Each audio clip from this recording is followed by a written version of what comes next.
नमस्कार, आप देख रहे हैं कैपिटल टीवी का खास शो महाराष्ट्र फाइल्स। आपके साथ मैं हूं परवीन शेख। आपको बताएंगे कैसे पीएम मोदी के ऐलान से कांप रहे हैं देश के गद्दार, कैसे घुटनों पर आए संजय राउत, क्यों उद्धव ठाकरे पर भड़के लोग, जम्मू कश्मीर से लौटे सैलानियों ने एकनाथ शिंदे से मुलाकात करके क्या कहा और सीएम फडणवीस ने मृतकों के परिजनों के लिए किया मुआवजे का ऐलान। इसके अलावा जानेंगे कौन किसे दे रहा है चुनौती। साथ ही आपको इन सभी खबरों से कराएंगे रूबरू। लेकिन तमाम बड़ी खबरों में आगे बढ़ने से पहले एक नजर डालते हैं महाराष्ट्र की टॉप हेडलाइंस पर। पहलगांव अटैक पर पीएम मोदी का बड़ा ऐलान, पाकिस्तान पर एक्शन शुरू। शिंदे बोले पाकिस्तान पर सर्जिकल स्ट्राइक 3 की तैयारी पूरी। पहलगांव हमले को लेकर हुई सर्वदलीय बैठक में शामिल नहीं हुई उद्धव ठाकरे की पार्टी, कहा माफी चाहते हैं। भयंकर ठुकाई के बाद पहलगांव अटैक पर बदले संजय राउत के सुर, बोले हम सब एक हैं, घर में घुसकर मारना चाहिए। जम्मू कश्मीर में फंसे महाराष्ट्र के 500 सैलानियों की हुई वापसी, टूरिस्ट से एकनाथ शिंदे की मुलाकात। पहलगांव टेरर अटैक में जान गंवाने वाले महाराष्ट्र और गुजरात के मृतकों के परिवार वालों को मिलेगा मुआवजा, सरकार ने किया ऐलान। खबरों में सबसे पहले बात पहलगांव अटैक पर सरकार के एक्शन की। पहलगांव हमले के बाद मोदी सरकार एक्शन में है। भारत ने पाकिस्तान को सबक सिखाने के लिए एक तरफ जहां सिंधु जल संधि खत्म करने का फैसला लिया, वहीं सभी पाकिस्तानी राजनयिकों से 7 दिनों के अंदर देश छोड़ने को कह दिया गया है। इस कदम से पाकिस्तान में हड़कंप मचा है, वो दहशत में है। पहलगांव हमले को लेकर मोदी सरकार के फैसले ने पड़ोसी देश में खलबली पैदा कर दी है। उनके नेताओं को समझ नहीं आ रहा कि आगे किस तरह बढ़ा जाए, इसलिए वो गीदड़ भभकी देने पर उतर आए हैं। दूसरी तरफ मोदी सरकार ने हमले से जुड़ी जानकारी मुहैया कराने के लिए गुरुवार को सभी दलों के साथ एक बैठक की। महाराष्ट्र के डिप्टी सीएम एकनाथ शिंदे ने भी बड़ा बयान देते हुए कहा कि सर्जिकल स्ट्राइक ही पाकिस्तान का इलाज है, खून का बदला खून से ही लिया जाएगा। डिप्टी सीएम एकनाथ शिंदे ने आगे कहा, कश्मीर में अपने लोगों के हालातों की पल पल की जानकारी मुख्यमंत्री देवेंद्र फडणवीस ले रहे हैं। इस हमले में घायल लोगों से जब मिला तो उनमें एक डर था और बताया कि ऐसा मौत का मंजर उन्होंने पहली बार देखा, जिसके बाद वो अभी भी उससे बाहर नहीं आए। पाकिस्तान की ट्रेनिंग कैंप को उखाड़ कर फेंकना चाहिए, ये भी दावा किया कि प्रधानमंत्री नरेंद्र मोदी इस पर बड़ा एक्शन करने की तैयारी कर रहे हैं। सर्जिकल स्ट्राइक 3 की तैयारी पूरी है।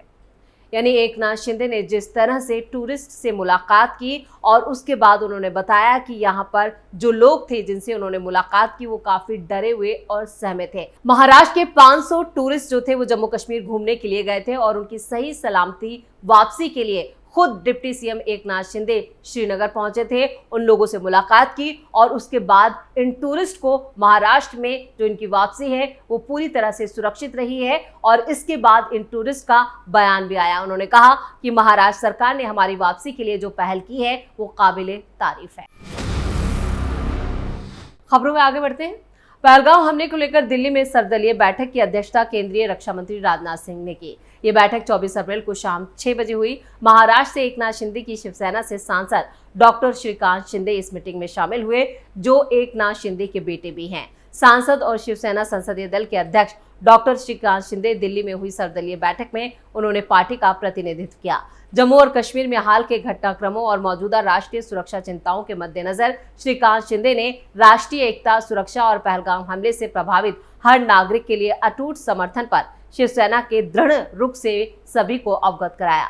वहीं दूसरी तरफ उद्धव ठाकरे ने इस मीटिंग से दूरी बनाई, जिसके बाद उनके खिलाफ सोशल मीडिया पर लोग भड़क गए और उनको जमकर गालियां दी। वहीं पार्टी के अंदर भी उद्धव ठाकरे को लेकर और उनके इस फैसले से शिव सैनिक भड़के हुए हैं। दरअसल पहलगांव हमले के खिलाफ मोदी सरकार सख्त है। पीएम मोदी ने गुरुवार को ही कहा कि दहशतगर्दों की बची खुशी जमीन को भी मिट्टी में मिलाने का वक्त आ चुका है। सरकार ने हमले के बाद उठाए गए कदमों की जानकारी देने के लिए सर्वदलीय बैठक भी बुलाई थी और इस बैठक में उद्धव ठाकरे की पार्टी शिवसेना यूबीटी शामिल नहीं हुई। शिवसेना यूबीटी के फ्लोर लीडर अरविंद सावंत ने कहा कि सर्वदलीय बैठक के बारे में आपका संदेश प्राप्त हुआ, लेकिन आपको ये सूचित करते हुए खेद है कि मैं अपरिहार्य परिस्थितियों के कारण बैठक में उपस्थित नहीं हो पाऊंगा। उन्होंने आगे कहा, लेकिन शिवसेना उद्धव बाला साहब ठाकरे पार्टी की ओर से मैं आपको आश्वस्त करना चाहता हूं कि इस महत्वपूर्ण मोड़ पर मैं जब हमले में 28 निर्दोष पर्यटक मारे गए हैं, हम इस कायरतापूर्ण नृशंस हमले का मुकाबला करने के लिए भारत सरकार के फैसलों और कार्रवाई के साथ दृढ़ता से खड़े हैं। लेकिन उद्धव की पार्टी का इतनी महत्वपूर्ण बैठक में शामिल नहीं होने से कई सवाल खड़े हो रहे हैं। सोशल मीडिया पर तो उद्धव को गद्दार तक कहा गया। लोग उनके इस फैसले से नाराज नजर आए। खबरों में आगे बढ़ते हैं और बात संजय राउत की। संजय राउत ने जिस तरह से बयान दिया उसके बाद उनकी भी जमकर मरम्मत हुई, ठुकाई हुई। शिवसेना यूबीटी सांसद संजय राउत ने जम्मू कश्मीर के पहलगाम में हुए हमले को लेकर एक बड़ा बयान दिया।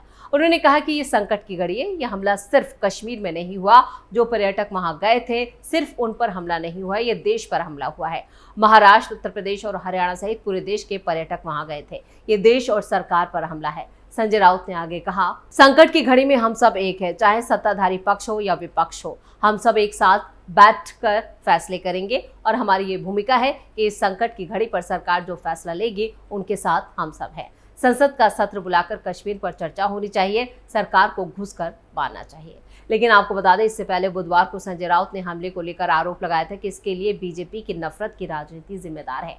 संजय राउत ने केंद्रीय गृह मंत्री अमित शाह को नाकामयाब गृह मंत्री करार दिया था और बताया था कि उन्हें अब अपने पद से इस्तीफा दे देना चाहिए। हमले के बाद कुछ मृतकों के परिवार के सदस्यों ने दावा किया कि आतंकवादियों ने उन्हें गोली मारने से पहले उनका धर्म पूछा था। जब इस पर सवाल पूछे जाने पर राउत ने दावा किया कि अगर आतंकवादी लोगों का धर्म पूछकर उन्हें गोली मारते हैं तो इसके लिए बीजेपी की नफरत की राजनीति जिम्मेदार है। उन्होंने आरोप लगाया कि इसके लिए कोई और जिम्मेदार नहीं है, ये पश्चिम बंगाल से जम्मू कश्मीर तक फैलाई जा रही नफरत का नतीजा है। जिसके बाद सोशल मीडिया पर संजय राउत के खिलाफ लोग भड़क उठे और उन्होंने जमकर प्रतिक्रियाएं दी। उन्होंने कहा कि संजय राउत की ठुकाई कर देनी चाहिए, जब उसके बाद ही इस जोकर को अकल आएगी। और इसके बाद उनके सुर अब पूरी तरह से बदल गए जब पार्टी की तरफ से कोई और बयान आया। खबर तो ये भी है कि उद्धव ठाकरे ने भी संजय राउत को डांटा और उसके बाद उन्होंने अपना बयान बदलते हुए अब ये कहा है कि अब वो सरकार के साथ हैं और सरकार के लिए हर फैसले में वो उसका समर्थन करेंगे।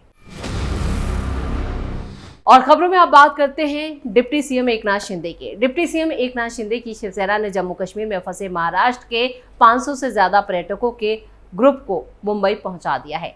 एकनाथ शिंदे पहलगाम हमले में महाराष्ट्र के 6 लोगों सहित 28 लोग मारे जाने के बाद जम्मू कश्मीर में फंसे टूरिस्ट को वापस लाने की प्रक्रिया में तेजी लाने के लिए बुधवार शाम को ही एकनाथ शिंदे श्रीनगर पहुंचे थे। डिप्टी सीएम एकनाथ शिंदे ने जानकारी देते हुए बताया था कि जम्मू कश्मीर के पहलगाम में हुए हमले के बाद राज्य के कुछ पर्यटक जम्मू कश्मीर में फंस गए। उन सभी को सुरक्षित वापस लाना एक चुनौती थी। वहां पर्यटकों से बात करने के बाद मुझे एहसास हुआ कि वो डर के साए में थे। डिप्टी सीएम ने कहा, मैं व्यक्तिगत रूप से उनसे मिलने जम्मू कश्मीर गया ताकि उन्हें आश्वस्त कर सकूं और राज्य में वापस ला सकूं। इनमें से 75 पर्यटकों को कल देर रात विशेष उड़ान से राज्य वापस लाया गया। शिवसेना के मेरे सहयोगी ने मुंबई हवाई अड्डे पर इन पर्यटकों से मुलाकात की और उन्हें सांत्वना दी। कश्मीर से महाराष्ट्र के नागरिकों को वापस लाने के लिए एक और विशेष उड़ान की व्यवस्था की गई। एयर इंडिया का ये विमान महाराष्ट्र के 100 पर्यटकों को लेकर गुरुवार सुबह मुंबई पहुंच गया। राज्य सरकार इन विशेष उड़ानों का खर्च वहन कर रही है और इसी तरह से आज भी कुछ विमान पहुंचे। मुख्यमंत्री कार्यालय से भी जो जानकारी सामने आ रही है उसके मुताबिक सीएम देवेंद्र फडणवीस के निर्देश के बाद 2 विशेष उड़ान मुंबई पहुंचे। इंडिगो की एक उड़ान ने 83 पर्यटकों को वो वापस लाया, जबकि एयर इंडिया की एक उड़ान से 100 पर्यटकों को वापस लाया गया और इस तरह कुल 183 जो पर्यटक थे वो गुरुवार को मुंबई पहुंचे। बाकी के आज सुबह मुंबई लौट आए हैं। यानी 500 पर्यटक जो महाराष्ट्र के कश्मीर में फंसे थे उन्हें सुरक्षित महाराष्ट्र वापस बुला लिया गया है। और खबरों के आखिर में बात करते हैं पहलगाम अटैक में मारे गए परिजनों के लिए मुआवजे के ऐलान किए। जम्मू कश्मीर की शांत वादियों में बसे पहलगाम में 22 अप्रैल को हुए हमले ने पूरे देश को झकझोर कर रख दिया और इस हमले में मारे गए 28 निर्दोष लोगों के परिवार वालों को लेकर देश में भी गुस्सा है और इन नागरिकों में से 6 महाराष्ट्र और 3 गुजरात से थे। राज्य सरकार फौरन हरकत में आई है और मृतक के परिजनों को सहायता पहुंचाने के लिए कदम उठाए गए। महाराष्ट्र के सीएम देवेंद्र फडणवीस ने हमले को कायरतापूर्ण करार दिया। सीएम ने 6 मृतकों के परिजनों को 5-5 लाख रुपए की अनुग्रह राशि देने की घोषणा की। गृह विभाग का प्रभार संभाल रहे फडणवीस ने बताया कि राज्य सरकार पार्थिव शरीरों को उनके गृह जनपद तक पहुंचाने और अंतिम संस्कार की व्यवस्था के लिए पूरी तरह समर्पित है। सीएम ने बताया कि जम्मू कश्मीर में फंसे महाराष्ट्र के सभी पर्यटकों को सुरक्षित निकालने का भी जो काम था वो तेजी से किया गया और सभी को सुरक्षित महाराष्ट्र पहुंचा दिया गया। महाराष्ट्र सरकार ने फौरन सभी यात्रियों से संपर्क भी स्थापित किया था और उनके ठहरने और वापसी की भी व्यवस्था की गई थी, जिसके बाद सभी यात्री सही सलामत वापस लौट आए। महाराष्ट्र के डिप्टी सीएम एकनाथ शिंदे ने कहा कि वो खुद पर्यटकों की सुरक्षित वापसी की निगरानी कर रहे थे। उन्होंने ये भी कहा कि कल्याण से सांसद श्रीकांत शिंदे की टीम पहले ही श्रीनगर पहुंच चुकी थी और स्थानीय स्तर पर मदद भी की गई। दूसरी तरफ गुजरात के सीएम भूपेंद्र पटेल ने भी शोक व्यक्त करते हुए कहा कि राज्य सरकार मारे गए तीनों नागरिकों के परिवार वालों को 5-5 लाख रुपए और घायलों को 50-50 हजार रुपए की आर्थिक सहायता देगी। भूपेंद्र पटेल गुरुवार को भावनगर जाकर उन्होंने जिनकी जान गई है उनके परिवार वालों से मुलाकात की और श्रद्धांजलि दी। सूरत के शैलेश कल्थिया भी इस मामले में जान गंवाने वालों में शामिल थे। आपको बता दें कि जम्मू कश्मीर सरकार ने पहले ही मृतकों के परिवार वालों के लिए 10-10 लाख रुपए और घायलों के लिए 2-2 लाख रुपए का जो मुआवजा है वो देने का ऐलान किया। वहीं मामूली रूप से घायलों के लिए भी 1-1 लाख रुपए के मुआवजे के ऐलान की घोषणा की गई। महाराष्ट्र सरकार ने जो काम अपने टूरिस्ट को बचाने और उनकी वापसी के लिए किया है वो वाकई में काबिले तारीफ है और एकनाथ शिंदे जिस तरह से बुधवार शाम को ही श्रीनगर पहुंचे, इससे वो महाराष्ट्र के हीरो बन गए और महाराष्ट्र में उनकी जमकर तारीफ हो रही है।